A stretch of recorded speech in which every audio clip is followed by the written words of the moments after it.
आज हम जानेंगे नॉर्दर्न माउंटेन ऑफ इंडिया के बारे में। पिछली क्लास में हम लोगों ने पढ़ा था कि डिवीज़न यानी कि फिजिकल डिवीज़न ऑफ इंडिया है। आज हम बात करेंगे नॉर्दर्न माउंटेन के बारे में, तो चलिए समझते हैं इसे। तो नॉर्दर्न माउंटेन में हम सबसे पहले एक बार और देख लेते हैं कि क्या क्या फिजिकल डिवीज़न था इंडिया का।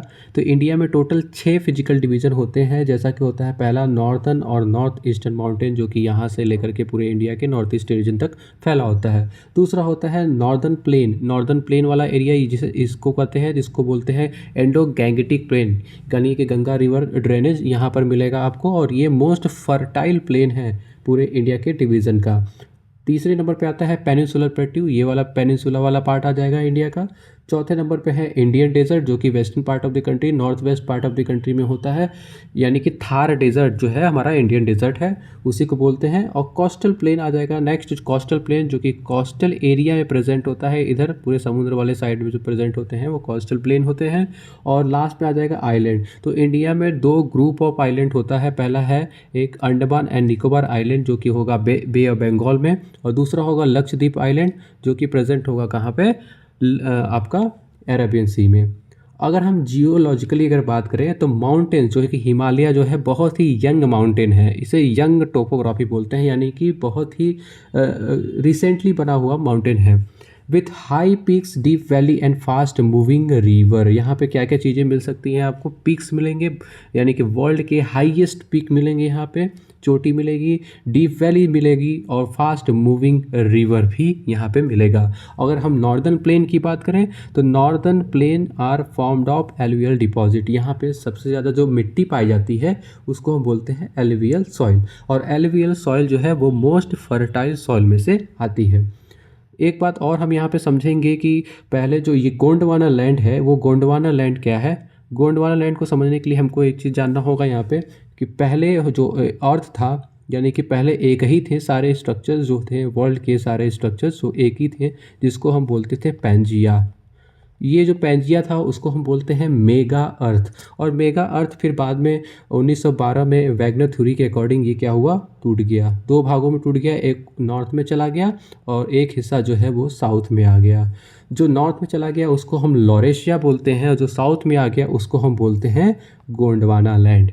अब ये गोंडवाना लैंड जो है वो बाद में फर्दर डिवाइड हो गया, और डिवाइड होने के बाद ये क्या क्या बनाता है, ये पेनिनसुलर इंडिया का पार्ट बनाता है, यानी कि भी पेनिनसुलर इंडिया का पूरा पार्ट बनाएगा, मेडागास्कर बनाएगा, ऑस्ट्रेलिया बनाएगा, अंटार्कटिका बनाएगा, ये सब का पार्ट बनाएगा। जुरासिक पीरियड में ऐसा हुआ था।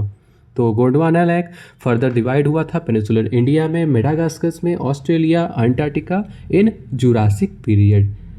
आगे देखते हैं हम नॉर्दर्न माउंटेन। अब यहाँ पे नॉर्दर्न माउंटेन रेंज की अगर हम बात करें तो नॉर्दर्न माउंटेन रेंज जो है जियोग्राफिकली बहुत ही यंग टोपोग्राफी है, और हमारा जो हिमालय है वो फोल्ड माउंटेन का एग्जाम्पल है। Fold mountain in the world अगर पूछा जाए हिमालय क्या है, Himalaya is a fold mountain, example of fold mountain.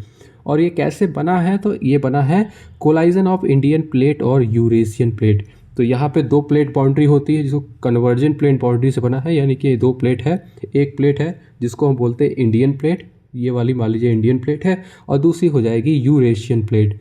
तो इंडियन प्लेट और यूरेशियन प्लेट आपस में क्या होगी, कन्वर्ज होंगी, एक दूसरे के पास आएंगी, और यहाँ पे उनके बीच में टकराव होगा, कोलाइजन होगा। और कोलाइजन से जो भारी प्लेट होगी, जो हमारी इंडियन प्लेट है वो भारी प्लेट होती है, तो ये क्या करेगी, भारी होने के कारण नीचे चली जाएगी, और ये हल्की होने के कारण ऊपर चली जाएगी, और इस कोलाइजन की वजह से ये वाला पार्ट और ऊपर उठता चला जाएगा, और इससे बनता है हमारा हिमालय।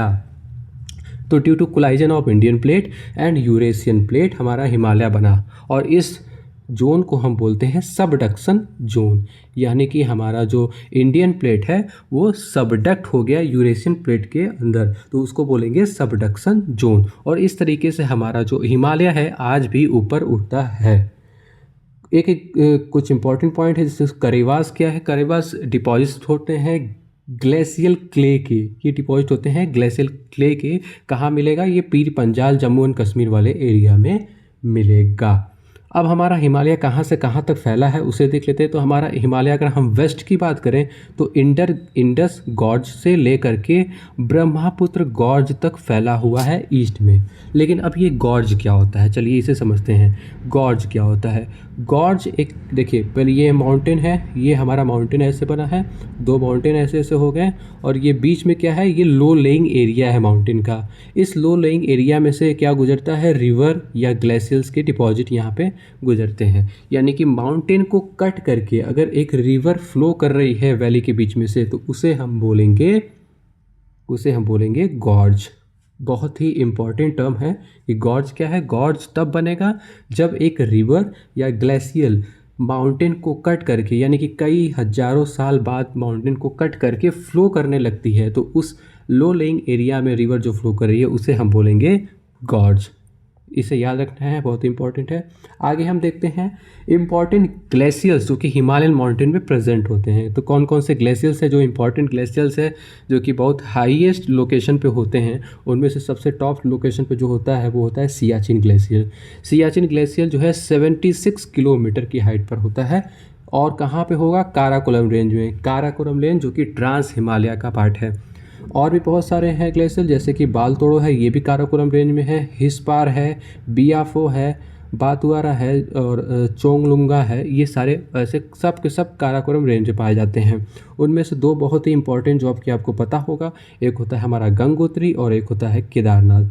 गंगोत्री जो कि उत्तराखंड में है और केदारनाथ वो भी उत्तराखंड में है। तो गंगोत्री लगभग 26 किलोमीटर और केदारनाथ लगभग 14 किलोमीटर का होता है।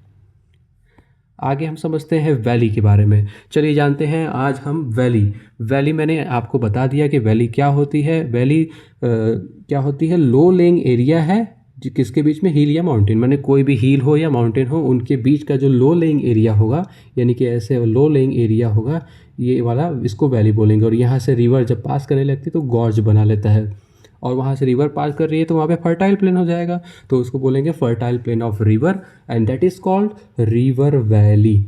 अगर रिवर फ्लो कर रही है तो उसको रिवर वैली के नाम से जानेंगे। कौन कौन से इंपॉर्टेंट पीक्स होते हैं जो कि एग्ज़ाम पॉइंट ऑफ व्यू से सबसे ज़्यादा इंपॉर्टेंट यही होता है कि कौन कौन से पीक होते हैं वर्ल्ड के अंदर, और हमारे माउंटेन में, हिमालयन माउंटेन में कौन कौन से पीक होते हैं। तो सबसे हाईएस्ट पीक जो होगा पूरे वर्ल्ड का वो होगा माउंट एवरेस्ट। वो कहाँ प्रेजेंट होगा, नेपाल में।